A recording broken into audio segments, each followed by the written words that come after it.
grabado en la historia del cine antes incluso de que el mundo entendiera lo que estaba viendo. Pero la verdad incómoda es que Charlie Chaplin no nació para hacer reír.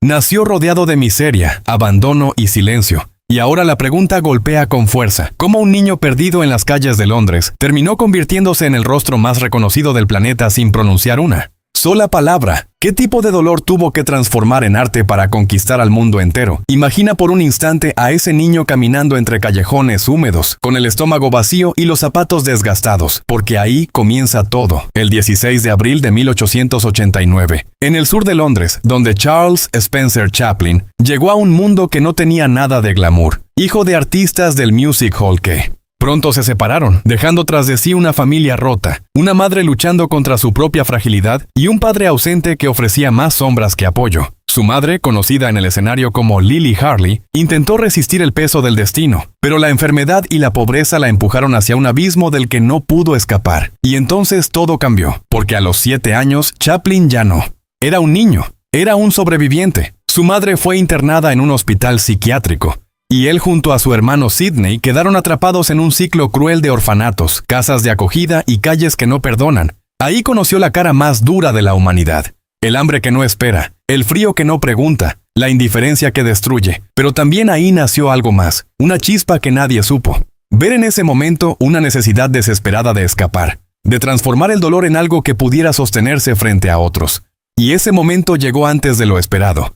Con apenas 5 años subió a un escenario para reemplazar a su madre en una actuación improvisada, sin preparación, sin red de seguridad, solo un niño frente a un público desconocido. Y ocurrió lo impensable, la gente rió, la gente aplaudió, y por primera vez en su vida Chaplin sintió algo diferente al abandono, sintió control, sintió poder, sintió que podía cambiar la realidad aunque fuera por unos minutos. Y desde ese instante el escenario dejó de ser un lugar, se convirtió en su refugio, en su arma, en su destino. A los 8 años ya formaba parte de un grupo de danza llamado The 8 Lancashire Lads, un paso pequeño para el mundo pero gigantesco para un niño que apenas tenía que comer.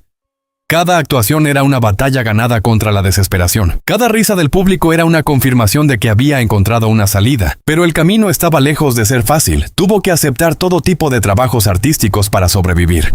Desde participaciones en producciones como Sherlock Holmes hasta espectáculos de variedades donde perfeccionó un talento que más tarde lo haría inmortal. El lenguaje del cuerpo, la pantomima, la capacidad de contar historias sin palabras. Una habilidad que no solo dominó, sino que reinventó. En 1908 su destino dio otro giro decisivo cuando ingresó a la compañía teatral de Fred Karno. Allí interpretó a un personaje que cambiaría su vida, el borracho torpe y entrañable que provocaba carcajadas sin necesidad de diálogo. Su precisión física, su ritmo cómico y su capacidad para construir emociones complejas llamaron la atención de todos, pero lo más importante es que lo llevaron a cruzar el océano, porque en 1913 esa compañía llegó a Estados Unidos, y en ese momento el mundo del entretenimiento estaba a punto de transformarse para siempre. Aquí aparece una pregunta clave: ¿fue suerte o fue inevitable? Porque entre miles de artistas, alguien lo vio, alguien entendió que ese joven tenía algo diferente. Y ese alguien fue Mack Sennett, fundador de Keystone Studios, quien le ofreció una oportunidad en el cine, un medio nuevo, inestable, casi experimental, pero lleno de posibilidades. Su primer cortometraje, Making a Living en 1914, pasó casi desapercibido, pero lo que vino después cambió la historia. Ese mismo año nació el personaje que lo convertiría en leyenda. El vagabundo, con pantalones holgados, abrigo ajustado, zapatos enormes, bastón y bombín, una figura aparentemente ridícula pero profundamente humana. Y aquí es donde todo cobra sentido, porque ese personaje no era una invención, era un reflejo,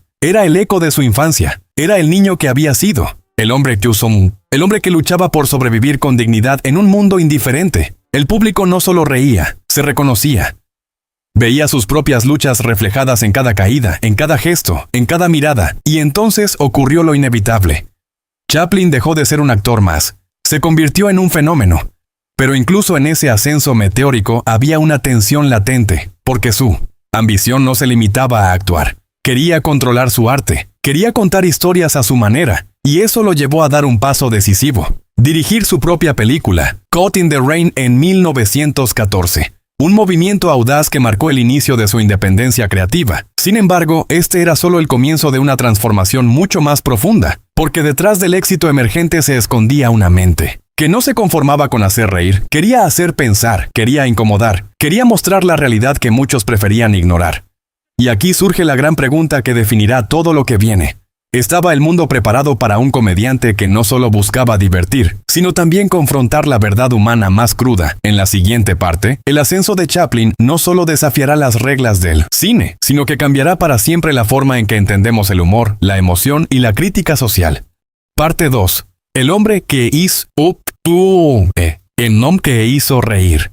Y empezó a incomodar. El éxito no lo salvó, lo empujó más lejos, porque en cuanto Charlie Chaplin entendió que podía hacer reír al mundo, decidió hacer algo mucho más peligroso, hacerlo pensar. Y aquí nace otra pregunta que corta como una navaja. ¿Qué ocurre cuando un artista deja de obedecer y empieza a cuestionarlo todo? Porque entre 1914 y 1919 no solo creció su fama, creció su ambición, su necesidad de controlar cada detalle, de convertir cada gesto en un mensaje, de transformar la comedia en un espejo incómodo de la sociedad. Tras su etapa inicial en Keystone, donde aprendió la velocidad y el caos del slapstick, Chaplin sintió que ese ritmo ya no era suficiente. Quería profundidad, quería emoción real, quería que el público riera y segundos después sintiera un nudo en la garganta. Por eso negoció su salida y firmó con Essanay, un movimiento estratégico que le dio algo más valioso que el dinero: libertad creativa. Y en ese espacio comenzó a redefinir su lenguaje. Películas como The Tramp en 1915 ya no eran simples secuencias cómicas, eran historias con alma, donde el vagabundo dejaba de ser solo un bufón para convertirse en un ser humano,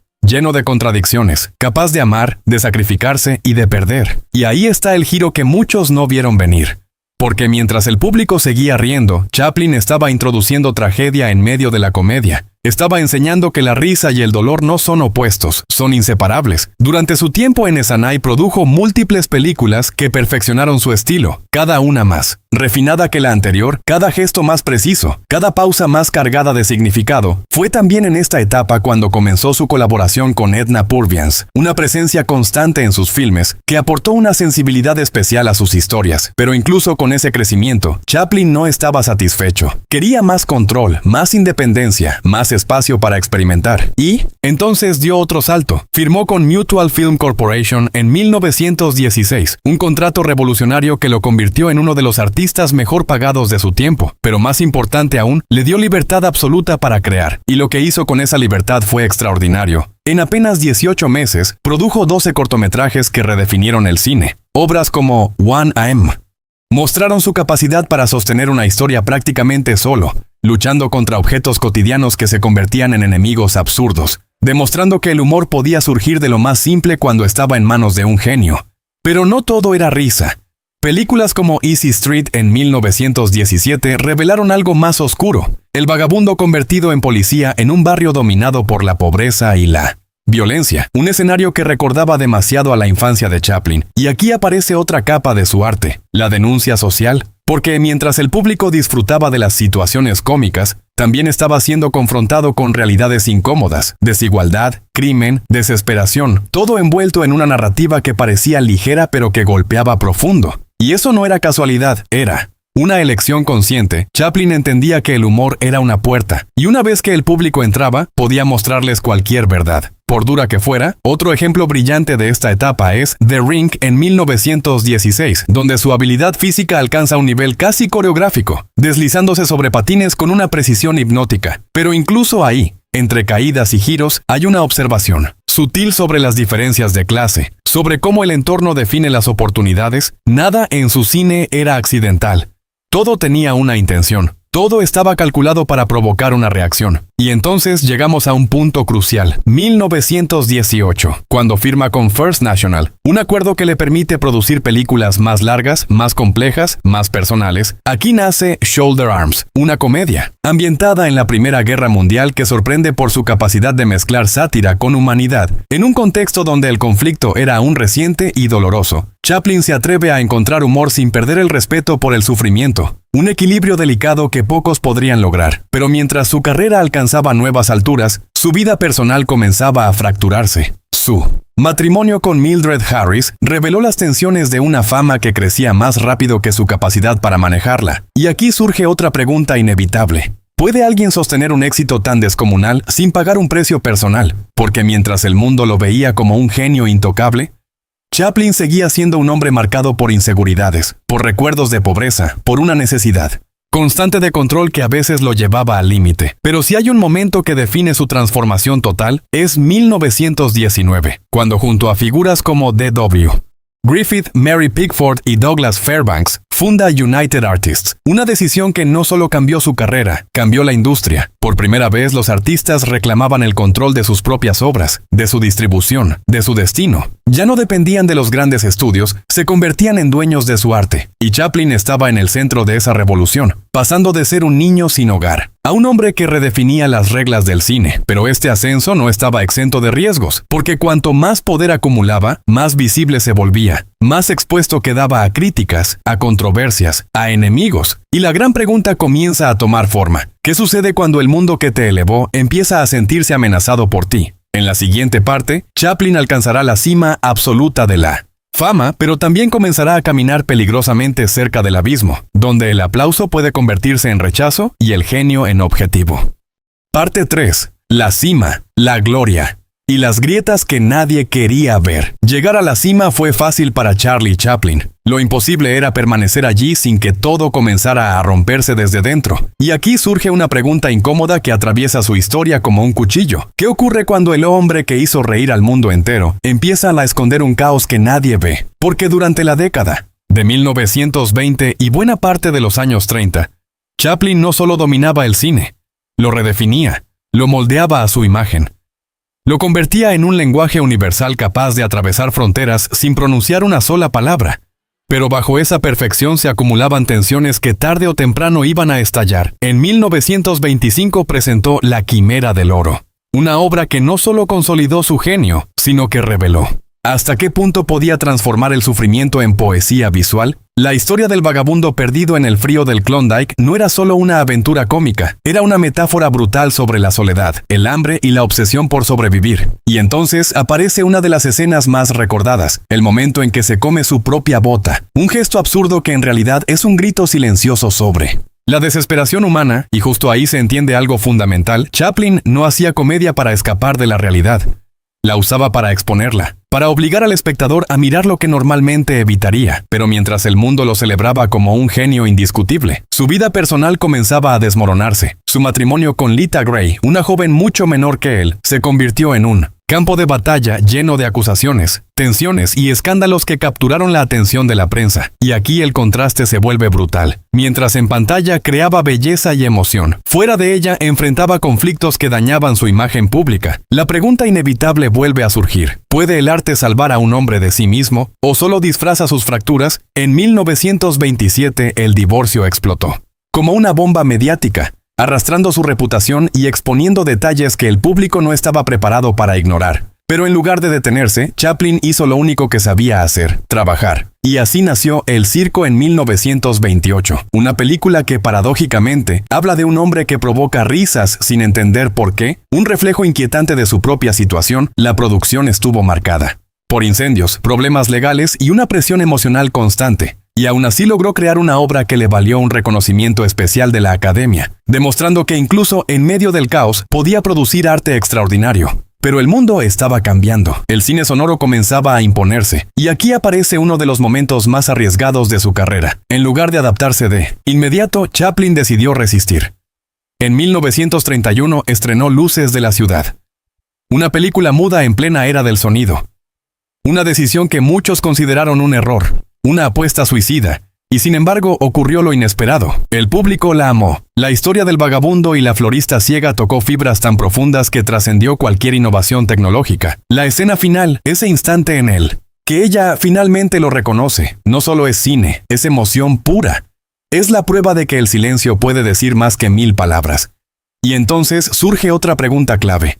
¿Estaba Chaplin defendiendo el arte o luchando contra un cambio que no podía detener? Porque aunque su decisión fue celebrada, el tiempo no se detiene. Y en 1936 presentó Tiempos Modernos, una obra que marcó el final del vagabundo, pero también el punto más claro de su crítica social. En esta película, el personaje lucha contra un mundo mecanizado que lo devora, atrapado en fábricas, engranajes y ritmos inhumanos. Una sátira feroz sobre la industrialización y la pérdida de identidad. Y aquí el mensaje es imposible de ignorar.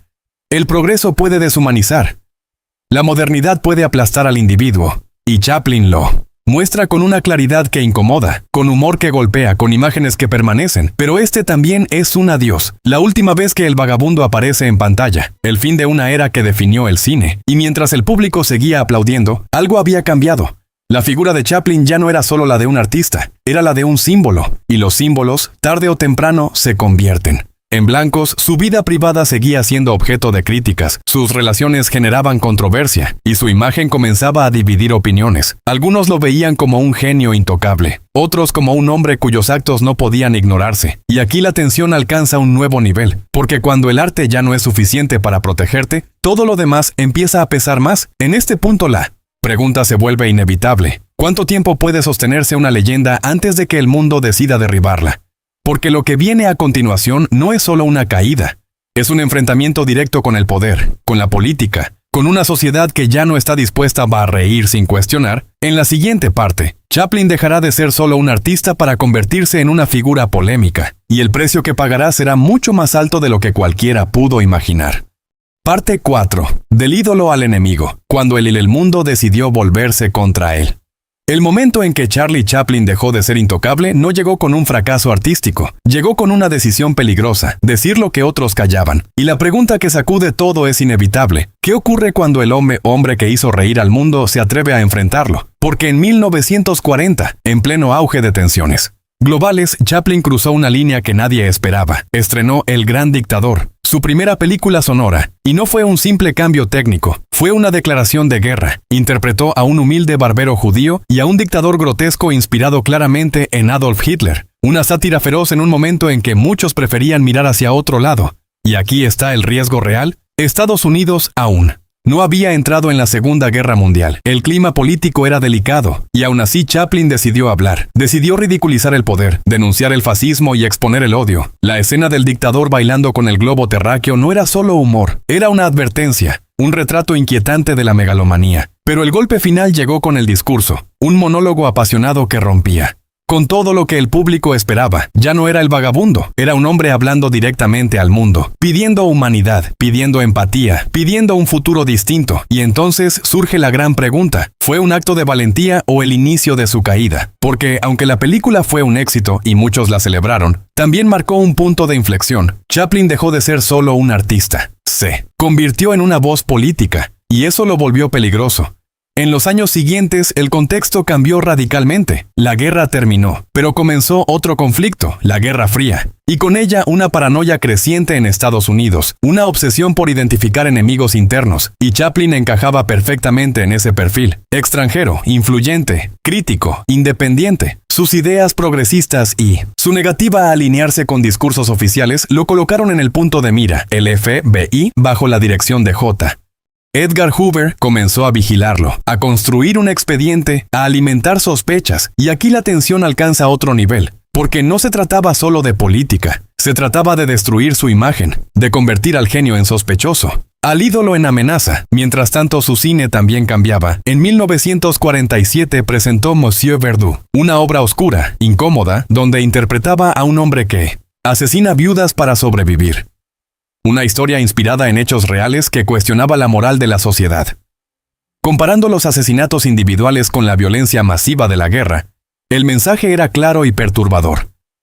¿Quién decide qué tipo de violencia es aceptable? Pero el público estadounidense no estaba preparado para ese espejo. La película fue rechazada, criticada, incluso boicoteada. En algunas ciudades, y aquí se produce el quiebre definitivo, Chaplin ya no era el comediante querido. Era un provocador. Alguien que incomodaba demasiado. Alguien que obligaba a pensar en un momento en que la sociedad prefería certezas simples.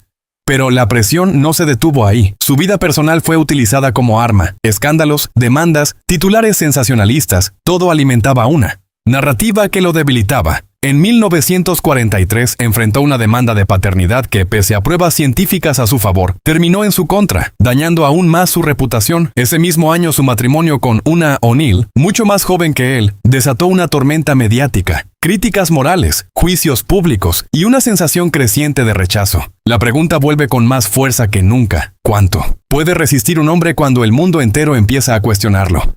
Y entonces llega 1952, el punto sin retorno. Chaplin viaja a Europa para el estreno de Candilejas, una película que, irónicamente, habla de un artista en decadencia, y mientras está fuera de Estados Unidos ocurre lo impensable. El gobierno revoca su permiso de reingreso, lo convierte en un exiliado sin necesidad de juicio, sin defensa, solo una decisión política que lo deja fuera del país que lo había convertido en estrella, y aquí todo se redefine. No es solo una caída, es una expulsión, un mensaje claro, ya no eres bienvenido.